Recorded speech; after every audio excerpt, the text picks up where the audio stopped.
Hello and welcome back to Gapeys Garden. We're in the greenhouse today and it's raining outside as usual this time of year. So this video is going to show you some of my fails in the garden from 2020. I've had a few of you reach out to me asking if I was going to do one, and of course I am. I've been doing one every year for the past several years, so I couldn't not do one this year. This year was quite a challenge for some things, especially the Chinense peppers, which I'll get to in a bit. But just wanted to share this with you. I did have a lot of successes too, but this video is going to focus on some of the challenges that I've had this year. So let's take a look at what happened.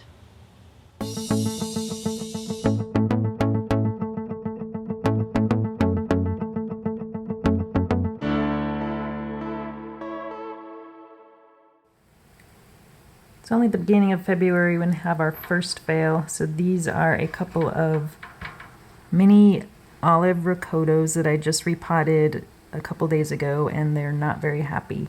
I don't think they're gonna make it. I'm not sure what's going on, but they didn't like the repotting. It must be maybe transplant shock or something. They're in seed starting mix, which is what I had them in before, so it's not a nutrient problem. And I also repotted some over here into some 6-packs, and they're not having really any problem at all. They're still looking really good. So they just didn't like those other pots that I put them in for some reason.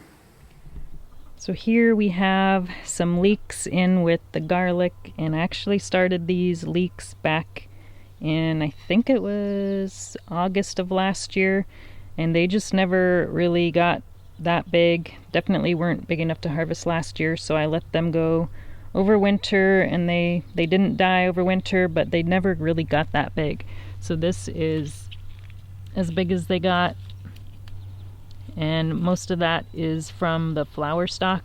And once it produces a flower, it's really not very edible because this flower stalk is really thick and hard, and it's just a massive woody stick basically. So yeah, so this happened. I planted 2 different varieties, and that's what happened to both varieties, and I planted them in different beds. So I can't remember which variety this is, but I'll show you the other one, which did exactly the same thing, and the other one looks even worse.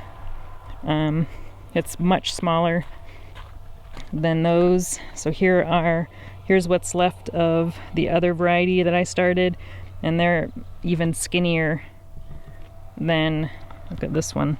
This one's kind of getting covered by this lettuce, but yeah, so these are just going to get pulled out because they're not really very useful anymore. Actually, I might let a few of these flower because I think the bees would probably like those flowers if they're like an allium flower, which I know bees like. So yeah, I think I'll just let the ones in this bed flower and see if the bees like those. And then the other bed, I'm just going to take those out because there's some other stuff that I want to plant in place of those. And here we have a dazzling blue kale. I'm not sure what happened to this guy, but it is really, really bad. It was actually doing really good a few weeks ago, and then all of a sudden the leaves just started getting droopy. Even the new leaves are just kind of flopping over and dying, so I'm not sure what happened here. All the other kales are doing really good, so this one, not so much. And here we have a pretty sad melon. This was a cross between a snow leopard and a tiger melon, and it's just, you can see it's all kind of yellowing. The leaves are all just pretty sad, and I think partly has to do with all the rain that we've been getting this June. None of the melons are really doing all that great, but these other ones are doing a little better. So hopefully these ones will make it through, but this one I'm thinking is not going to make it. I decided to plant some Napa cabbages here where I just harvested some garlics, but this one is not looking so good. This is why. Something ate the roots right off of the plant, so it's slowly dying. I still have 2 more, so hopefully these 2 will make it. I decided to plant some bush beans as a companion to my peppers in the greenhouse this year, and that was, I think, a mistake. They are just taking over the whole greenhouse, getting much, much bigger than I thought they would. and I might have to get them out both sides of the greenhouse. I keep having to kind of push them down and weave them through the peppers just so that the peppers have a little bit more space. Well, it looks like there won't be any cabbage this year. I just pulled up the last of the cabbage because it had detached from its roots, and these are the culprits. Looks like there's a couple of different wormy type things that were eating the roots. There's a long skinny thing. Oh, there's another little guy. Oh, that's the same one. So a long skinny guy and then this big fat juicy guy. So they were all munching on the roots, and it completely detached the plant, so it is dead. I got a fail here on my marigold. So what happened was yesterday I found that the marigold had fallen over onto the ground. The roots were still attached, so I put it back up, and I thought that would help and it might recover, but so far it's looking pretty droopy, so I think it's a goner. So I'm going to go ahead and plant a zinnia start that I have in its spot.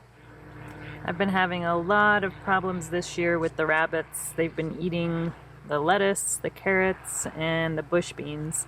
So I've protected most of the lettuce with this chicken, it's like a plastic chicken wire. I've also got some regular chicken wire, so hopefully some of it I can save. Here is the onion patch, and we are just about ready to harvest these guys. And I noticed this one here looked a little bit drier than the others, so I thought I would go ahead and harvest this one. And then I found that. I think a vole or a rat or something decided to eat the onion. This is the first year I've ever had onions being eaten in the ground, so that was interesting.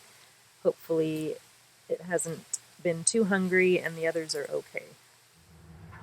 So these are the 100-year-old cave beans, and they are a drying bean, but they seem to take a really long time to dry, and we had some early fall rains, so that kind of damaged a lot of the beans, so I'm sure a lot of these aren't going to be viable because a lot of them are getting kind of moldy.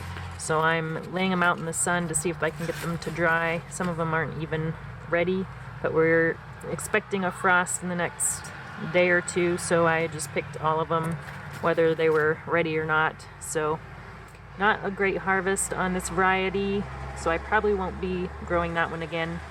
It just takes too long to mature. So here we have Romanesco, and this is actually the first time I've tried growing Romanesco, but it seems to be very similar to cauliflower, and I pretty much fail at growing cauliflower too. But this one, I've got 3 plants here. This one has just all kinds of little tiny heads forming all over the place, kind of like broccolini, which is not how Romanesco is supposed to grow. It's supposed to have one big head in the middle, just like cauliflower does. And you can see there's another tiny little head there. And then we've got another couple back here, and they're pretty much all not doing very well.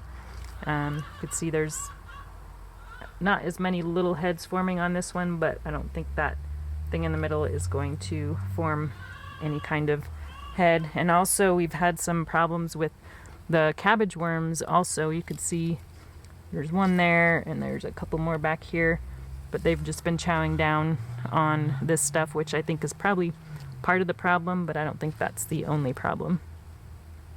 So I don't think I'll be growing Romanesco or cauliflower again. So the Chinense varieties of peppers were a big disappointment this year. None of them really were very productive. I had my first several plants that didn't even produce a single pod. I've got a few that I still have in the ground, but I've pulled out the rest because they just weren't doing anything. But this one, I have a few in here that only have 3 pods. So this one here has got, this is the giant habanero. I've got 3 pods on that plant. And then the Tennessee Blackout only produced 3 pods as well. So there's the black pods on this, and they're really tiny. So I'm not sure if they're supposed to get bigger than that. But there's only 3 little tiny pods on that one. And I had another one that only had 3 pods on it and very small. So I'm not sure. I mean, the plant looks pretty healthy. I mean, the leaves look fine, so I don't know what the problem is. But I'll try the Chinense varieties again, a few next year. And luckily I didn't really grow as many Chinense varieties as I usually do. But they just did not do well for me this year. Winter greens here in Western Washington have been having a little bit of a challenge with all the wet weather we've been getting. You can see here this bok choy that's laying down. I at first thought it was a rodent that must have bitten off the bottom, which I've had happen on a few things. But after further inspection, it looks like it's just really wet, and it just kind of turned to mush right there. So it's still connected, but it's just really mushy. Here are the potatoes that we harvested back in late August of this year, and you can see they're all sprouting. So this variety is called Masquerade. It's a really neat variety that's got purple and white skin, but apparently this variety does not store very well. And actually they started sprouting while they were curing, and they're in a pretty cool room. It's in the low 50s Fahrenheit here in this room, and I've got them in a burlap sack here, so they're not in any direct light, so they're not getting green, but they are sprouting, all of them. So we're trying to use these up as quickly as possible, and we do eat a lot of potatoes, so we'll see. But I may just try taking all these sprouts off and see if that will help at all. But they're still pretty firm. They are getting a little bit soft, so they're still, I think, pretty edible. They haven't started going bad or anything, but just wanted to show you that in case you were thinking about growing this variety.